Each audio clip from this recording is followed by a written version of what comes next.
Good morning, everybody, from a very wet and quite flooded Galway, but we do hope you're keeping well wherever you are this morning. This is the 31st in our series of Signpost webinars, where we examine the science, policy and advice underpinning farm sustainability in Ireland. My name is Mark Gibson and I'm manager of the Teagasc Connected programme. And this series is being brought to you in association with Dairy Sustainability Ireland, the National Rural Network and Food Drink Ireland SkillNet. You can send us your questions by clicking on the Q&A tab at the bottom of your screen, and today's session is being recorded and will be available to view afterwards, along with a copy of the presentations on the Teagasc website. So today I'm delighted to be joined by Professor Donagh Berry, who is a Teagasc animal breeder and geneticist. Donagh, good morning to you. Morning, Mark, from sunny southeast down here. Yes, it always seems to be the way. We seem to be absorbing all the rain for you guys. That seems to be the way it's going. How are you today, Donagh? Good, Mark. Yeah. Good. Donagh, could you tell us a little bit about yourself and just a little bit of background to the work you're doing there in Moore Park? Yeah. So as you said, Mark, I'm a geneticist. So that means I work on animal breeding across many different species. Dairy, beef, sheep, doesn't really make a difference. It's all just numbers to the likes of us. I'm also a director of the VistaMilk SFI Research Centre, which is an agri-tech centre started around 2 years ago. So I'm based in Teagasc down in Moore Park. Very good. So you're going to be talking to us today about the cumulative and permanent strategy to environmental stewardship. So what does that mean? Well, as a breeder, one of the real benefits of breeding is, as what you say, it's permanent and cumulative, which means is that the genes that you have in the cattle or the sheep of today is what you have introduced over the past few decades and centuries. And that's really important. So if we look at some strategies that you could do to, for example, improve animal health, vaccines, you'd have to vaccinate your animals every single year. While if you could breed for improved health, then you actually benefit on that every single year. And also it's kind of at no cost. Vaccination costs a bit of money, but you have to get the cow and calf, or you must get the ewe and lamb. So you might as well do a good male animal as opposed to a bad male animal. Right, that's a really good way of describing the benefits of it. So, okay, well, look, if you could share your screen with us and we'll get into your main presentation, and a reminder for everybody that you can ask questions at any stage, or if you want clarifications on any of the material that Donagh is presenting, please do feel free to get in touch with us at any stage throughout this morning's session. So over to you, Donagh. Yep, great. Thanks, Mark. So as you say, what I'm going to predominantly focus on, even though I'm talking about lowering Ireland's environmental footprint, I'm going to specifically focus on animal breeding. But those of you that are not in the animal breeding domain will probably be able to recognize some of the tools that we're using, or the vehicles that we have available to us that we could exploit for non-breeding purposes, okay? I just want to quickly start off, given the generality of the audience that we have, is what are these things called ruminants? And ruminants are animals that have a thing called a rumen. So most of these animals would have 4 stomachs, and it's in this rumen, which is kind of like a biodigester. It's where all the digestion of the grass and stuff like that happens. And in doing that, the microorganisms that digest that grass actually release this thing called methane. So it's an important point is that around 40% of the land area in the world is made up of grass. And I'm not sure if you've ever tried to eat a bit of grass, but you can't really eat grass. You can't digest it as humans because we don't have these 4 stomachs. We don't have this rumen. So that's the real advantage of these ruminants, is that they can digest this product, which is inedible to humans. And they can convert that then into energy and into protein. And that's really important. So they're essentially harvesting an energy source and transferring it to a different type of energy source, which of course we as humans can actually digest and get the nutritive value from that. I should also say that a lot of these grasslands cannot actually be used to produce much else. So it's a really efficient way of producing food. The second point I want to make, and I certainly am no expert in this, is what are greenhouse gases. So if you look at the graph there on the left-hand side, it's the greenhouse effect. Okay, it's just like you go into the greenhouse at home. It's a bit warmer, than probably outside, because the light or the sunlight is shining in through it, and it's being stopped from going right back up again. So that's the top of your glass house is stopping that radiation going back out. So from a greenhouse gas perspective, rather than having the top, which is glass, you just have these gases. And these gases on top of the world then stop they reduce the amount of radiation that gets increases and increases the temperature of the world. Should also be borne in mind that these are really important gases. If we didn't have them, we'd absolutely be freezing in the world. Okay? But the problem is that they are increasing globally. And there are many different types of greenhouse gases. I'm just showing you here under the table on the right-hand side. Methane is the one we talk probably most about when we talk about agriculture. But there are other gases like nitrous oxide, for example, that are also produced from agriculture. On the far right, I'm showing this statistic, and this is coming under a bit of scrutiny at the moment, but I'm not going to go into the detail of that. It's called the global warming potential, or the GWP. What this essentially is it's what's the amount of carbon dioxide equivalent, which is another greenhouse gas. What is the amount of carbon dioxide equivalent that would heat the Earth to the same extent over, say, a 20-year period? So if we look at methane, for example, 84 to 64 there, you can see that has the equivalent around 84 to 60 or 86 times as potent as carbon dioxide. The other thing about methane to bear in mind compared to a lot of the other gases is that it doesn't last in our Earth or in our atmosphere as long. You know, its lifetime is only around 10 to 12 years. So it does reduce. But again, I'm not going to go into the details, and we can argue for days and days about the cycle of methane going into the soil, etc. But what we know is that methane is a greenhouse gas, and that is contributing to global warming. So have we strategies available to us that could potentially reduce the amount of methane, but also a lot of the other greenhouse gases, and also a lot of the other environmental impacts, like the nitrates, the nitrogen going in down to the ground and into our groundwater. These are all intrinsically linked.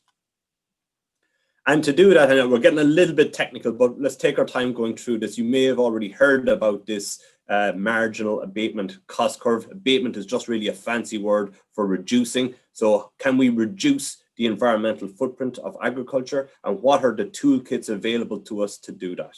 So what I'm showing you here is, this is as I said, the marginal abatement curve produced by Gary Lanigan from Teagasc and his colleagues. On the vertical axis is what we call the cost benefit. So anything that is above that line of zero, that is costing the farmer money. So if it's a tool, like for example, fertilizer type there, you can see that's costing, it's above the line, so it's costing the farmer a bit of money to implement that technology. Anything below this line is free. In fact, the farmers actually make money if they adopt this technology. So that's the first point to take from this map. Anything above this line costs money. Anything below this line, producers can make money by implementing it. The second point to take from this curve, or this graph, is the width of the bar. And that is the abatement potential, or as I said, abatement is just a fancy word for reduction potential. So the width of the bar will tell you how good is this technology at reducing the environmental footprint. Okay. And I just want to focus on one of them because, of course, I'm an animal breeder. There are two things that are really available to us from a beef and a dairy perspective. It's the beef genomic scheme here, and I'll talk about this in later on. It's an index or a tool that we have available to us that ranks animals based on their expected profitability. So 2 points to take from it. One, it's below the line. Both of them are below the line, which means that if the farmers adopt this technology, they will make more money. It's good for the environment and they will make more money. Secondly is look at the width of the bar, especially if the dairy one, really wide bar, which means that it has a huge potential to reduce the environmental footprint. So it's win-win. Reduce the environmental footprint dramatically, the farmers make money. And the important point, and this is what I said to Mark at the start, was it's cumulative and permanent. So this is up to 2030, but at 2030, if you stop breeding, you still can exploit that benefit. Fertilizer type, for example, you have to keep spreading that fertilizer, and if you stop, then you go back to the status quo. You don't do that from the breeding perspective. Another real important point, and this is a negativity associated with this attribute of breeding, is that if you're breeding for the wrong thing, then you're breeding in the wrong direction and getting worse and worse with every generation. So there's 2 points we need to be cognizant of here. We need to recognize what is our current breeding strategies doing for environmental footprint. And if they are going in the wrong direction, then we need to address that. And essentially, that's what my talk is about. But before I go any further, because I would have gone to college and people would have said, breeding is slow and it'll take ages and you won't make much improvement. It's completely untrue. This is the Guinness Book of Records. This is the cow holding the Guinness Book of Records for the most amount of milk she can produce. She produced over 32 tons of milk over 365 days, over a ton of fat and almost a ton of protein. Now, obviously, diet has a huge impact inside in this, but you can see the sky really is the limit when it comes to performance. If we look at chickens, for example, and I'm not advocating this, by the way, because there are issues within the poultry industry where they bred for these animals really, really fast and it had negative consequences. And that's a little bit like what I just talked about earlier, is that we need to be sure that when we're breeding for something, that we're not breeding in the wrong direction. But what I'm showing you here on the top line is chickens that were born in, or they're the equivalent of the genetics from 1957. And below that are the genetics equivalent from the year 2001. And that's their ages on the bottom. Now, you don't need me to show you or to tell you, look at the difference in the breast weight of those animals. Phenomenal difference between them because they bred for these larger, meatier breasts. And over that 60-year period, you can see a phenomenal difference. Here's another example, exactly the same thing. Chickens from the 1950 at 68 days of age, and from 2008 at 47 days of age. So massive differences. But again, as I said, their breeding policy in hindsight was not the best. They aggressively bred for 1 to 2 traits, and that had negative consequences for other traits, such as leg strength and cardio, the heart as well. So how are we able to do what we're able to do in Ireland? And to me, there's a few main points. Obviously, the Teagasc research is a huge component of this, but it's largely driven by this database. We have a national database, and there's not many countries in the world that can boast about having a national database, especially one that has both dairy and beef and sheep inside in it. And this is the Irish Cattle Breeding Federation database, the ICBF. Yep. Look at this in the middle, and you can see all the data from all the other service providers, the AI companies, that's the artificial insemination companies, they do all the breeding, milk recording, the herd books where the data is recorded about the parents and the grandparents and the great-grandparents of the animals, the slaughter factories down the bottom, and so on. A few key points to take from this is look at the arrows. They're not one way, and this is key. There's arrows from the AI companies, the data is flowing into the ICBF database, but there's also an arrow flowing out of the ICBF database into the individual service providers. So providing that information that enables these different entities to make better decisions. And you can see Teagasc then on the top right from a research perspective, but also on the bottom from an advisory perspective. Just to give you a quick flavor of the data that's going into that database, there's millions and millions of data points going into that database on an annual basis. So 2.4 million birth records, almost 1 million DNA records going into that database every single year. And without that, we wouldn't be able to achieve what I'm going to show you over the next few slides. This is pivotal to that, but also a huge and massive resource available for non-genetic strategies to improve the environmental footprint of agriculture. The next few slides, I'm just going to go into the breeding, what we call the breeding goal of dairy, beef, and sheep. So a breeding goal would be like a mission statement of any company or a mission statement of a farm, whatever. What is your mission? A lot of people from a farming perspective they might say, my mission is to make money. And that's probably what we would have said maybe 10 years ago in dairying and beef. It's more profit for the farmer. But now we've changed our breeding goal to be more sustainable profitability with due diligence and stewardship of the environment and animal well-being. Subtle changes, but huge implications. So what I'm showing you here is our dairy EBI, our dairy breeding goal, which is called our EBI, our Economic Breeding Index. And each vertical line represents a year. The blue is the emphasis on milk production. So you can see prior to the year 2000, we had 100% emphasis on milk production. We were like the poultry industry, really. We were aggressively selecting for milk production. Now, like the poultry industry, we were going backwards then on traits like reproduction. So to try to arrest that deterioration, we included around 30 to 40% emphasis on fertility traits, reproduction and survival and longevity within that breeding goal back in the year 2000 and 2004. Every year we will sit down, Teagasc and the ITBF and industry, and we will say, well, what are the next big things that are coming down the line that we need to be cognizant of? So beef merit, calving performance, animal welfare, hugely important.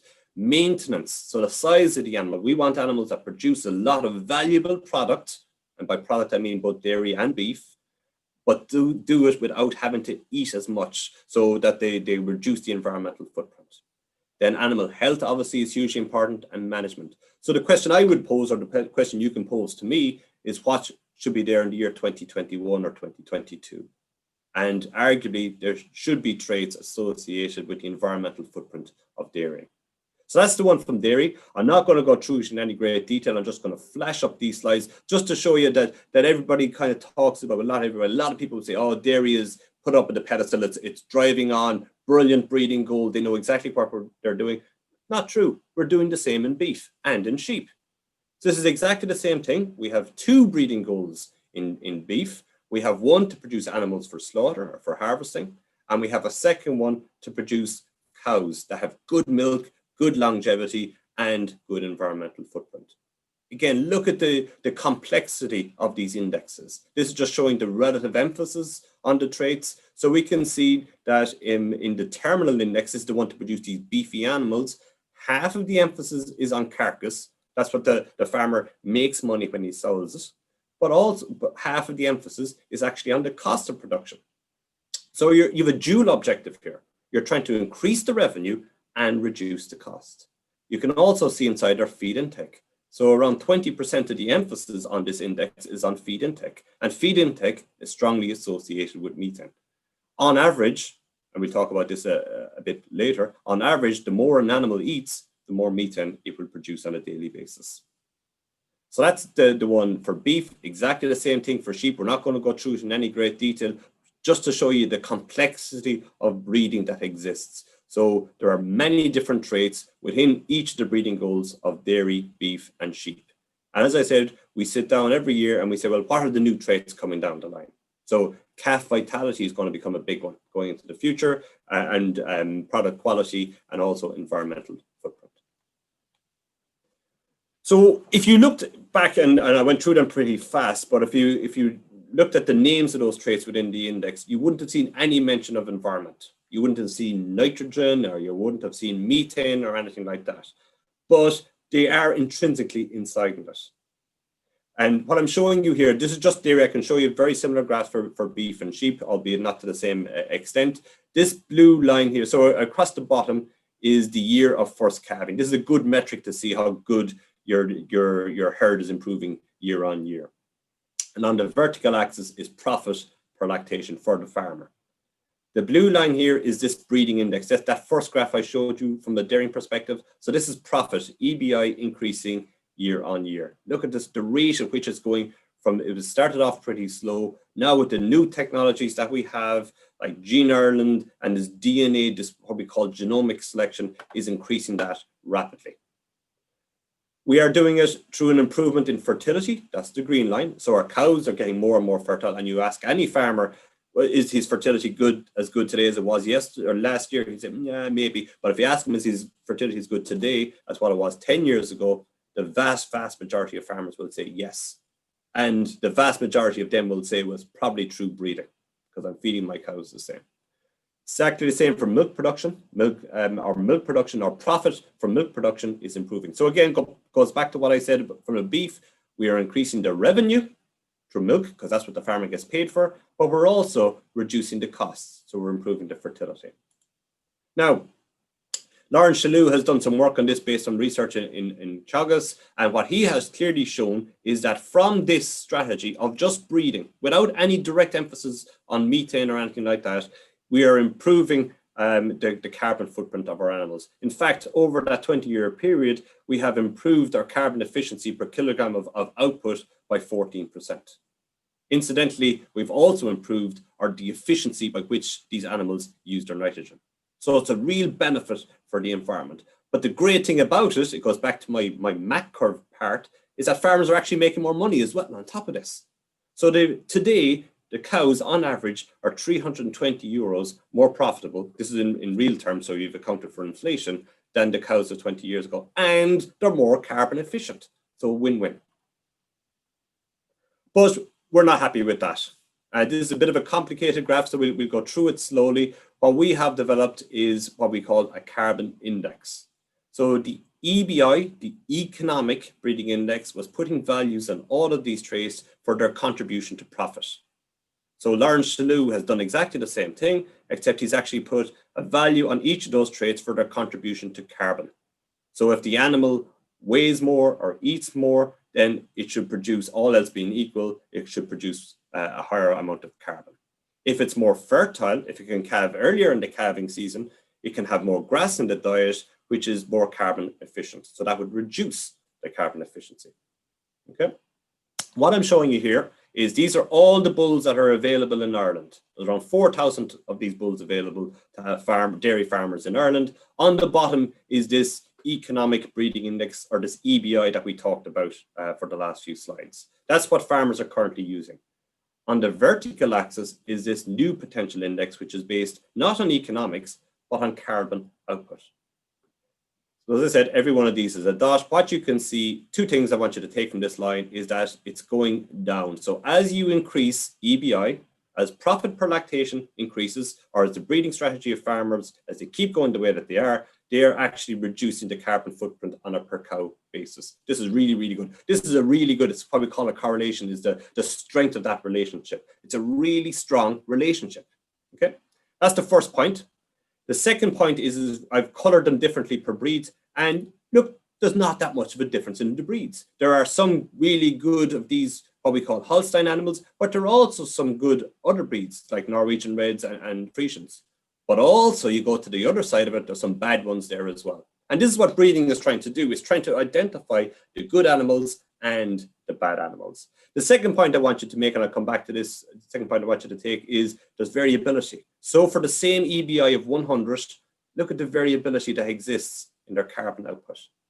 And that's what we're trying to do for the next stage of research. If you actually take this graph, what this means is just more or less what I talked about a second ago, was for every 10 euro increase in EBI, we've calculated that it will reduce the carbon dioxide output of around 62 kilograms per lactation. Donagh, we have a question here relating to that graph you've just shown there. The question is, how would EBI versus carbon index graph look if relative carbon was presented per kilograms of milk solid produced rather than per lactation? It would still be favorable. Actually, it would probably be pretty similar, Mark, because what the EBI is doing, it'd probably even be stronger. What the EBI is doing is increasing your milk solids production on a per lifetime basis. And this is really important. It's on a per lifetime basis, and it's simultaneously reducing your carbon. So it would strengthen it and probably make it more advantageous. A really important point here is that people talk about a metric, be it carbon or feed intake or profit per lactation. But you can have a cow who makes a lot of profit in one lactation, but then she is cold or she dies. So she didn't make a huge amount of profit over her entire lifetime. And we need to move to talking about her lifetime. So for those of you that don't know, it takes around 2 years for a female bovine to produce a calf. So essentially for the first 2 years, they're doing nothing other than eating and producing methane. And what you want to do is you want to dilute that over as many lactations, productive lactations, as possible. So that's what the EBI is doing, Mark. It's increasing milk solids output per lactation, but also doing it for more lactations and simultaneously reducing the carbon footprint of that. So it would strengthen it and make it better. Yep, great question. Thank you. Exactly the same thing for the beef. Look, a lot less data points here because we're only starting to really get into this from the beef perspective. This is research funded by the Department of Agriculture through Green Breed. What I'm showing you here is the index of animals. This is remember I talked about this terminal index in beef. So higher is good because this makes more profit for the farmer. And on the vertical axis is the methane. Look at the lines going exactly, not as strong, but it's going exactly the same way down. More profitable animals produce less methane per day. Okay.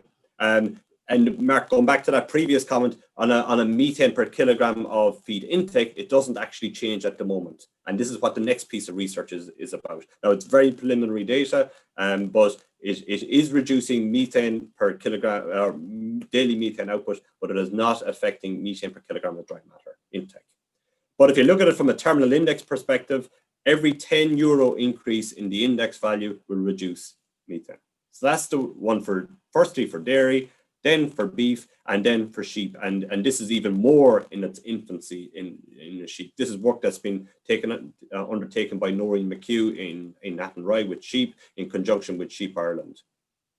And we have a system in beef and in sheep where we rate the animals into 5 stars and 1 stars and 2 stars, just like hotels. So you always want your 5-star hotel, like you want your 5-star ram or like you want your 5-star bull.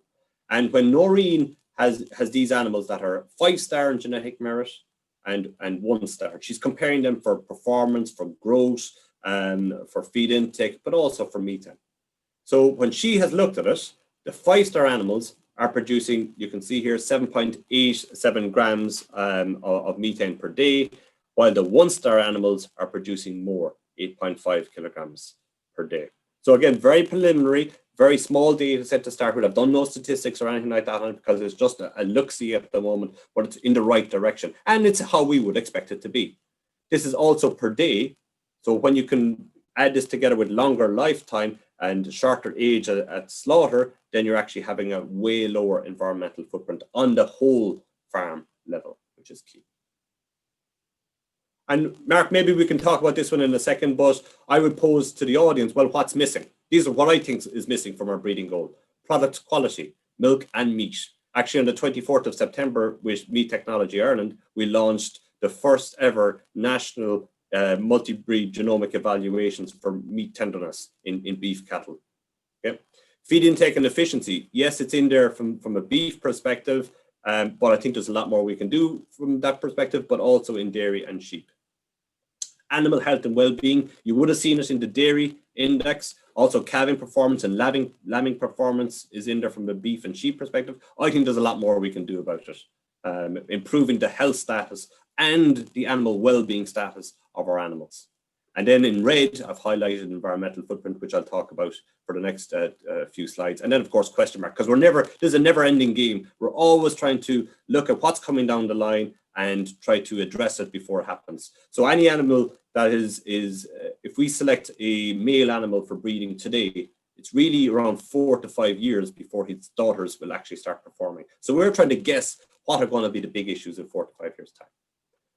So just finishing off then, can we do better? As I said, we're always challenging ourselves, can we do better? So on the bottom axis here, I have milk yield, if it was dairy cow, or growth rate, if it was a beef or a sheep.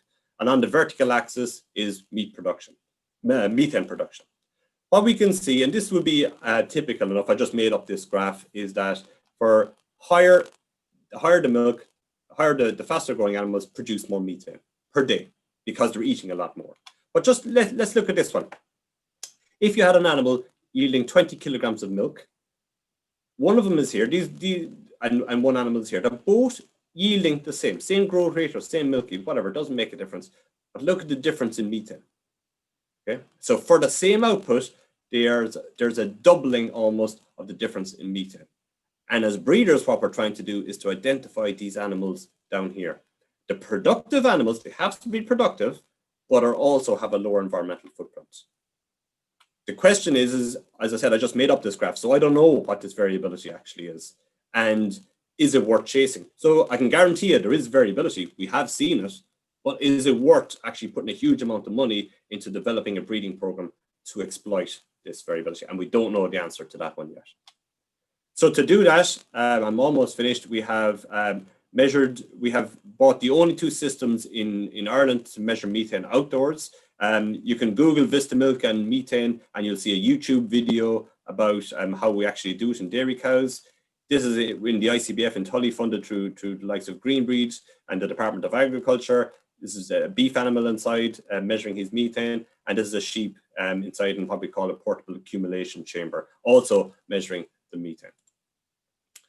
Now, if we want to breed for something, there's 3 prerequisites that the trait needs to fulfill. So we're not going to breed for things like tail length or eye color, right? Because are they important? Well, some might argue that they are important, but they're not really important. Methane is important. 5 years ago, we probably would have said, no, methane's not important. Things haven't changed, it's just our knowledge of it has changed. So now we're saying it certainly is going to be important in the next 5 to 20 years. Okay, so methane or any environment, nitrate use efficiency, whatever, is important. 2, is there genetic variability there? So if you had cows or sheep in the same field, doing exactly the same thing, of the same age, is there differences in their nitrogen use efficiency or methane? There is. We just don't know how large is that variability yet. And then thirdly, and more importantly, is there data from which we can identify good bulls or rams or cows or ewes that are good for environmental footprint and bad for environmental footprint? And that's the real difficult part, is this data availability. And the technology we are trialing at the moment is this green feed system, which you can just see the cow comes into this kind of a mobile system. They get what we call concentrates, which would be the equivalent of sweets from a cow's perspective. So they really like to go in there and have a munch around. And like ourselves, if we're eating our dinner, we're breathing through our nose the whole time. And this machine is capturing the methane that's coming out through their nose. A lot of people actually think that methane comes out the other side of the cow. Most of the methane will come out through its nose. And it's the same thing from a sheep perspective. So you can capture then how much methane each cow is producing. And that'll give us an idea of how much variability exists. The last one there, just before I finish up then, is another technology which we're investigating, is called infrared spectroscopy. Joe, if you go to the doctor and you're a bit sick, a lot of the time they might take a urine sample of you, and they have this kind of a piece of paper, and they'll run the urine over it, and they look for a color change. So a lot of what happens inside in your body comes out of you in one form or another. And it's kind of similar enough in cows. So what's ever happening inside in the cow, be it inside in her stomach or physiologically, or if she's sick, a lot of that you'll see it in the milk. And because in Ireland we milk our cows twice per day, you get access to this biological sample, this really rich, potentially rich biological sample twice a day, because it's part of the daily routine. So the question we are posing is all this methane produced in the rumen, does it materialize in the milk? We know we can predict a lot of things inside the milk. So there's lots of stuff, molecules inside the milk, and they vibrate and things like that. And what you do is we shine light on that milk sample. This is undertaken across the world. All the cows that are milk recorded across the world, as well as bulk tank samples, go through this process. Light is shone within there, and it produces a kind of a spectrum of where the milk or where the light is being absorbed. This is used around the world to predict fat, protein, and lactose. So any dairy farmers in the audience, you get your fat, protein, and lactose back from either your milk recording or from your bulk tanks. This is the procedure that's being used. So we know that we can use it to actually predict other things like fatty acid concentrations. But what we're asking Sinead McParland's work is, can we use it to predict methane? The biological hypothesis would say yes, but and the very preliminary evidence would also suggest yes. The beauty of this approach, as I said, it's already been done. Farmers are paying for this milk recording system. So as well as getting your fat, protein, and lactose, you could get things like your energy balance and your methane production, and enables us then to breed for it. So just the take-home messages, Mark. I don't think there's anybody that's going to deny that sustainability is key. And I think when we talk about sustainability, it's really important that we're cognizant that economic sustainability is also a metric of sustainability. And that's why breeding is a great vehicle to improve the sustainability of the sector, because these indexes that I talked about, they're all profit-based. So if we can keep those improving, the farmers make more money, and if we can introduce new environmental traits into that, we can simultaneously improve the economic sustainability of the sector, but also the social sustainability of the sector. While people would look at a lot of these things as challenges across the entire industry, I look at these as opportunities. We had huge issues 15 years ago to 20 years ago with fertility in Irish dairy cows, and we've just turned it around. It didn't take us all that long. It took us 10 to 15 years to turn that around, and now we have one of the most fertile herds in the world. And the other thing, of course, this is just the arrogance of me coming out as a geneticist, is that breeding is cumulative and permanent. So it's a brilliant strategy to improve things year on year. But as I said, also, it can also be to our detriment. We can disimprove things year on year if we're not very, very careful. And also, it's not slow. As I said, I was taught in college that breeding is too slow. We have clearly shown, we have the very strong evidence to show that it is not slow whatsoever. So that's it, Mark. Hopefully it was some way entertaining and enlightening. So I'll take any questions there now. That's great, Donagh. Thanks very much. Really excellent presentation, and I think you've very easily broken down some quite complex areas into understandable language there. So thanks for that. We're getting lots and lots of questions coming through here. So obviously you've stimulated a lot of interest. But just before we go to the questions, Donagh, I'm aware that a lot of your work is involved in the whole area of genomics, and it's an area that is relatively new. But maybe you could just explain to us what's happening there, or how that's actually affecting the whole, I suppose, the speed of which animal breeding is going. Yeah, so genomics is really just a fancy word for genetics, and we've actually been using genomics for the past few centuries. We just didn't know about it. So genomics, like DNA, is we look at our DNA, right? So Mark, I've met you, you're a pretty tall guy. So I actually can predict that your DNA, you are carrying DNA for tall genes, okay? Because you are tall. But I haven't measured your genes. Now, if you have one kid and one of those kids is tall, I get a better reflection of the fact that, yeah, okay, the fact that you've transmitted on your half of your genes and your kid is tall, I'm now more confident that you are carrying tall genes. Now, if you're like a bull, Mark, and you had 10,000 kids and all 10,000 of them are tall, then I'm 100% confident that you're carrying tall genes, right? So all this genomic or this DNA technology is doing is not waiting for you to have 10,000 kids, Mark, but it's looking at your hair at 1 day of age, because there's DNA inside in your hair. So we take a hair sample or blood sample from a sheep or a cow, we look directly at its DNA, and then we get a prediction of its progeny performance. So it's essentially putting our traditional approaches on speed. So we're not waiting for this 6 to 7 to 8 years for this bull or this ram to have many, many progeny to get an idea of what his DNA is like. We're straight away going in, looking at his DNA. So the DNA that you were born with, Mark, is the DNA that you're going to die with. And the DNA at the end of your nose is the same as the DNA at the end of your toes. So we can take any one of your samples and get a good reflection of your performance, but also your progeny and your grandprogeny's performance. That's excellent explanation. It's been a while since I've been compared to a bull, Donagh. So look, I failed to introduce our colleague Pat Murphy at the start. Pat is our head of environment knowledge transfer. Is going to help us out with the questions. Pat, there's lots of interesting questions coming through here this morning. Yeah, I suppose one theme, are there any particular traits within the EBI index that show correlation with methane output? And I suppose there's another question in relation to identification of traits for, or of, I suppose, DNA that links to methane levels of output. Is there differentiation and is there heritability there? There are kind of two themes that are appearing. Yeah, great questions.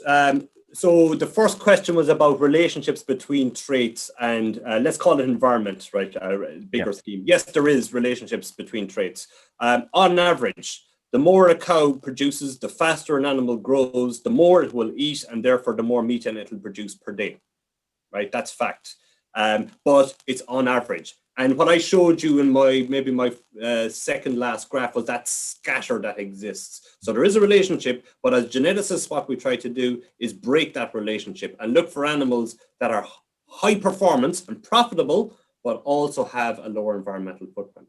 One that people do forget is the issue of longevity. So what I said, remember, was you're trying to dilute that period when the female is doing nothing because she's too young, she hasn't hit puberty.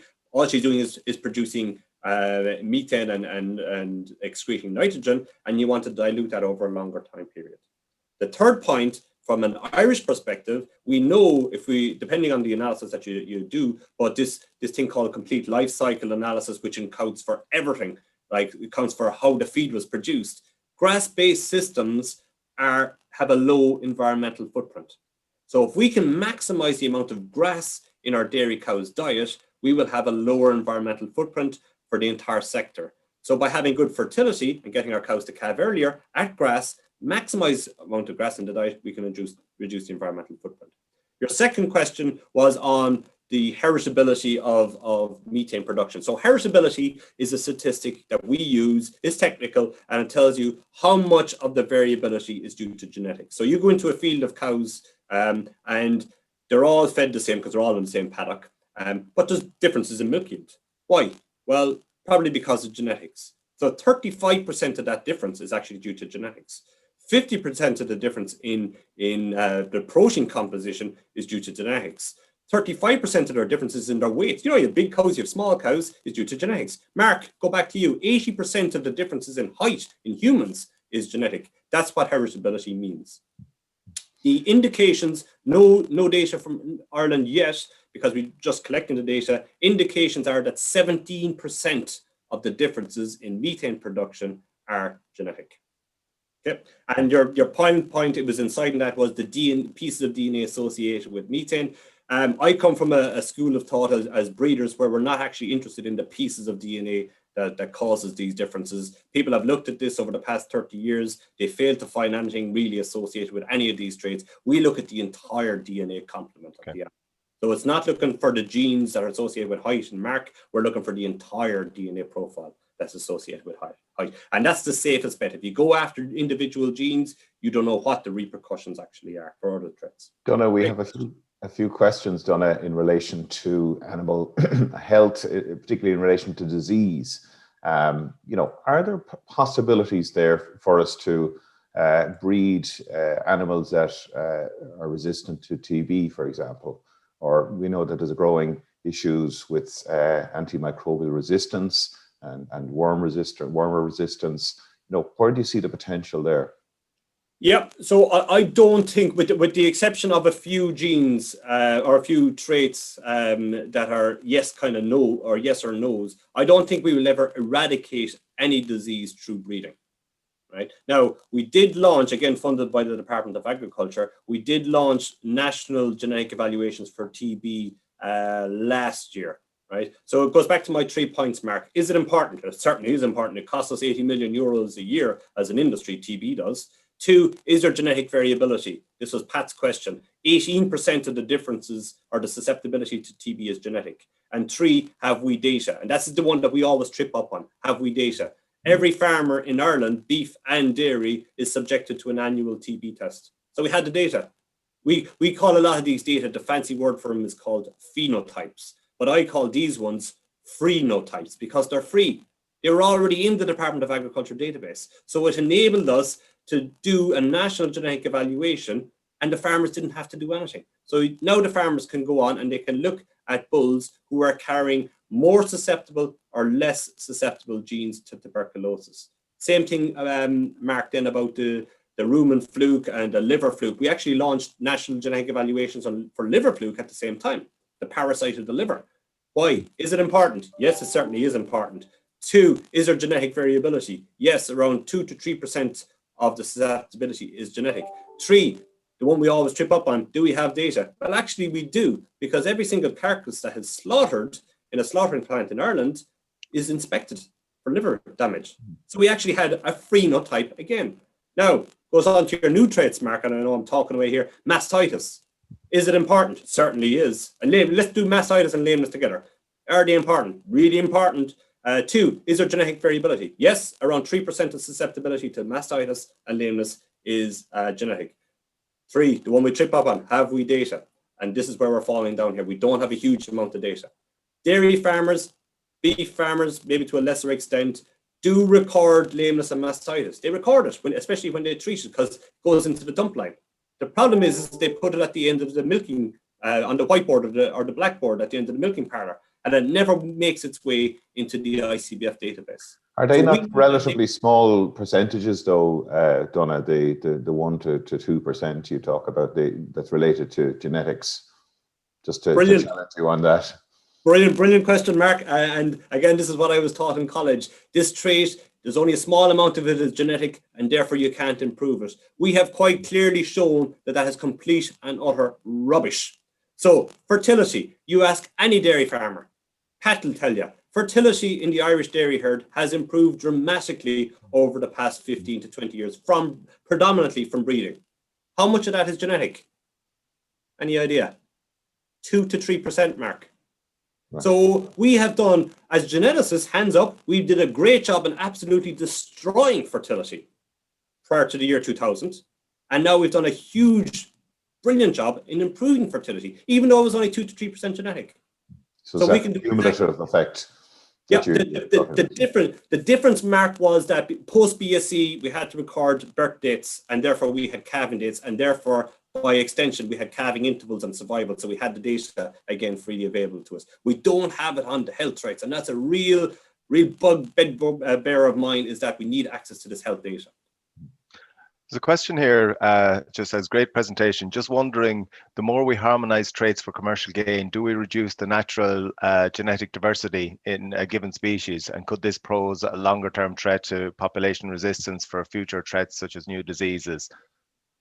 So quickly, Pat, no, it doesn't. It actually does the opposite. But I want to answer the second part first, which is completely correct. If you reduce diversity, you reduce the ability to deal with these external perturbations, be it new diseases that come in with climate change, because we're going to get probably new exotic diseases coming in that our populations are naive to, but also our ability to change the herd or the flock towards lower environmental footprint. So if you had one trait and it was milk production, I can guarantee you, well, we have evidence of this, that it will reduce the diversity really, really fast, because you'll have 1 or 2 families that are really, really good at milk production.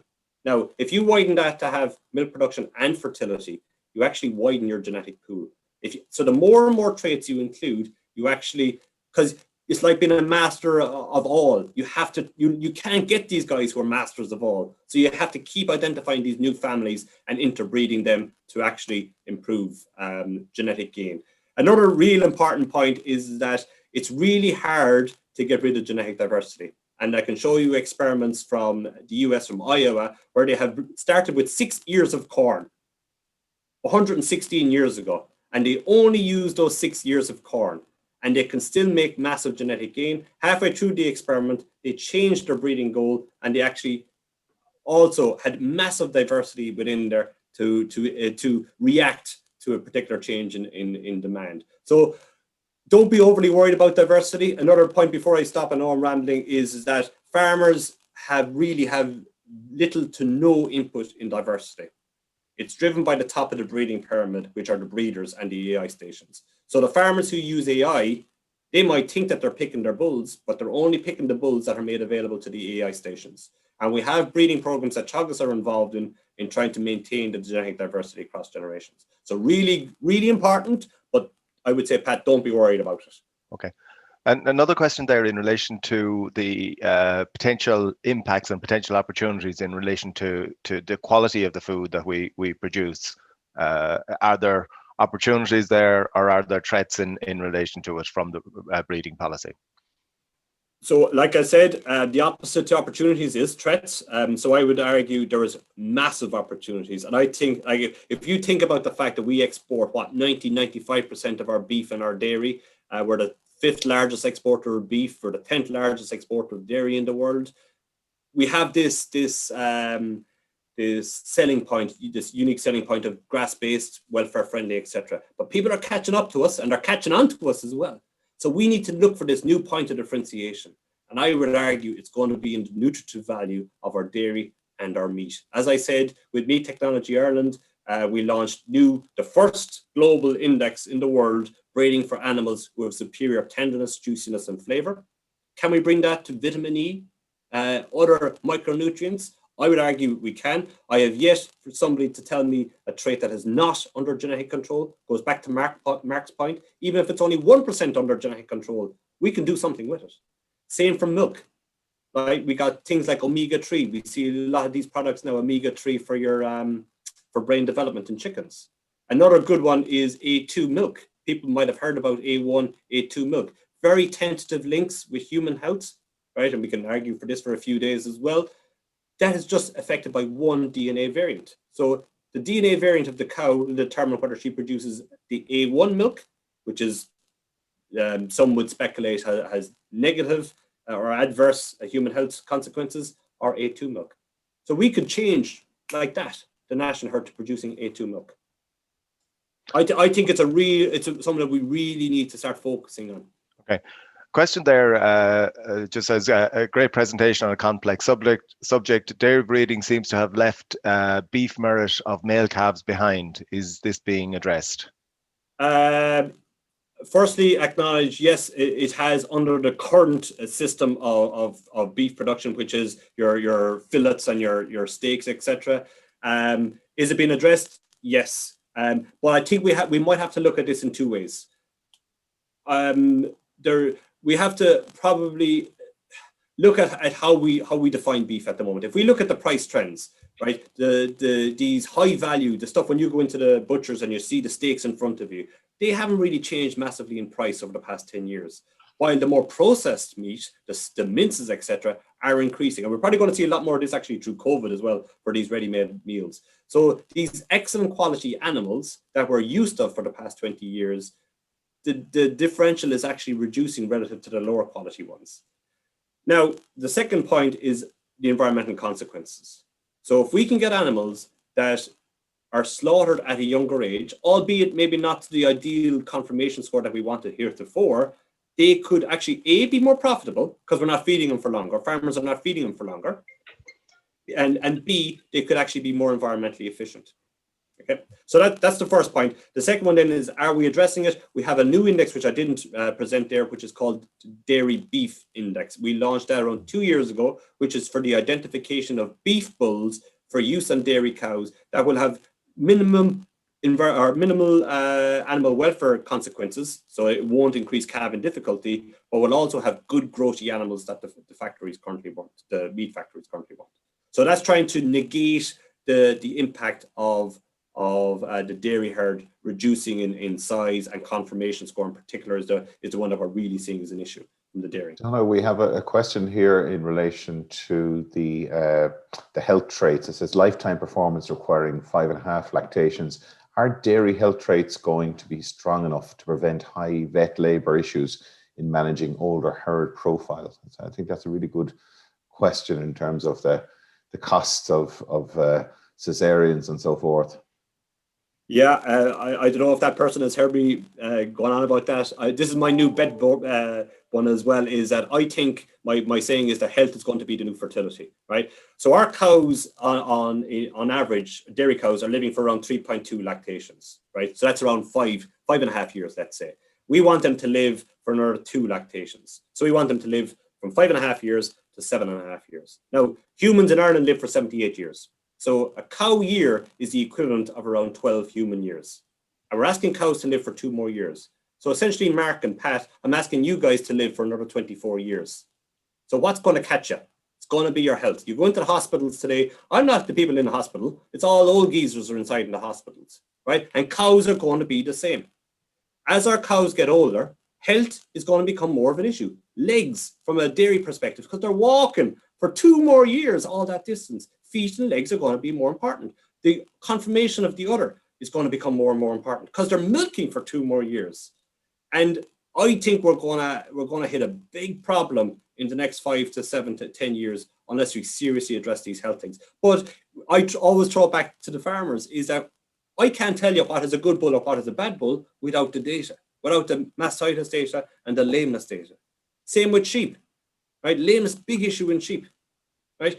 It is under genetic control. We've clearly shown that. We launched genetic evaluations for lameness in sheep around 4 years ago on your Brian's work, right? So there's massive potential, but it's reliant on the data. But it's going to become more and more important, health definitely into the future, as our fertility improves and we enables our cows to live for longer. Real important point, Mark. I suppose a more general question, Donagh, is just in relation to the breeding and selecting for methane or reduced methane animals. I mean, are there any potential negative effects or outcomes from that? I'm sure there is. I'll just give you an example. So methane is produced from the digestion of a product from grass.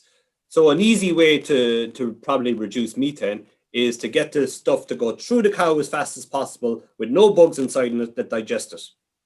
So all essentially the stuff is, the grass is going in the cow's mouth, coming out its bum, and it's producing nothing for the cow, right? Because the cow didn't digest it. So we don't know, but my hypothesis could be is that if we reduce the methane output per kilogram of intake, the cows aren't digesting the grass as well as what they used to.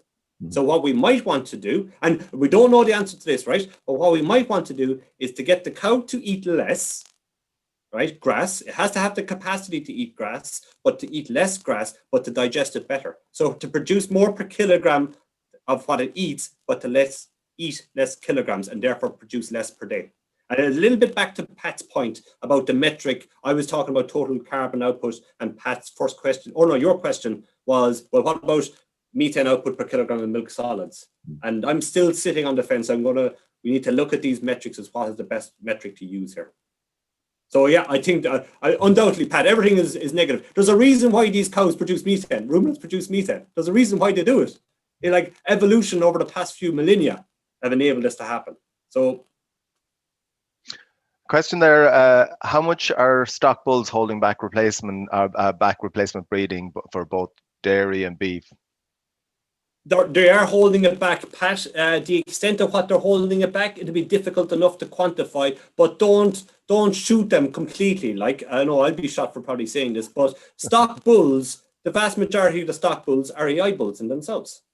The sires of those stock bulls are AI bulls. So the impact of the AI industry, it does make its way down to the commercial production, either via AI directly or through a natural mating bull. What the natural mating bull or the stock bull does is just slows down the rate of genetic gain. So yes, stock bulls, they do reduce the rate of genetic gain. However, we have to, Pat, be cognizant, especially in the beef herds, about what the vast majority of farmers are. I'm a beef farmer myself. I'm here talking to you guys. I'm not out heat detecting my cows, right? So, and I have a small herd, right? So they're not bulling together. So like, I do use AI, but like stock bulls, they have a role to play.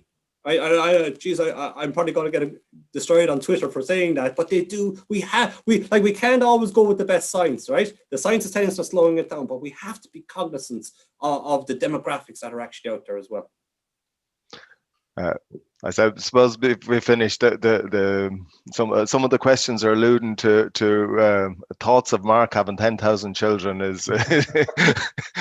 I'm laughing here. Harold Kingston is starting a new hashtag, Mark the Bull here. So don't know what you start. Next time, Mark, I'll use a horse analogy, I think. Yeah, very good. Look, we're out of time, unfortunately, and I know we could so easily go on for another hour to discuss this topic because it is fascinating. And as I said earlier, Donagh, you've really done a great job in pulling together a very complex area. So we appreciate that. Mark, I think there's a number of questions there relating to methane, and I think there's a merit in one of or two of our other colleagues like Sinead Waters coming on and doing a session specifically on methane emissions. So we'll organise that into the future. Yeah, no, that's a good point. Huge interest from our audience, and a lot of congratulations to just pass that on to you, Donagh. So thank you again, and Pat, thanks for your help today with the questions. I want to thank our production team, Andy Boland and Yvonne Maher. And I also want to tell you about next week's presentation. We'll be hearing from Dr. Michelle McCormick from the Agricultural Catchments Programme, and she'll be talking about the economics of catchment management, linking science and farmer behaviour in the agricultural catchments programme. So with that, I want to thank you for tuning in today, and we do hope to see you next Friday. And do take care of yourselves and stay safe. So thanks a lot.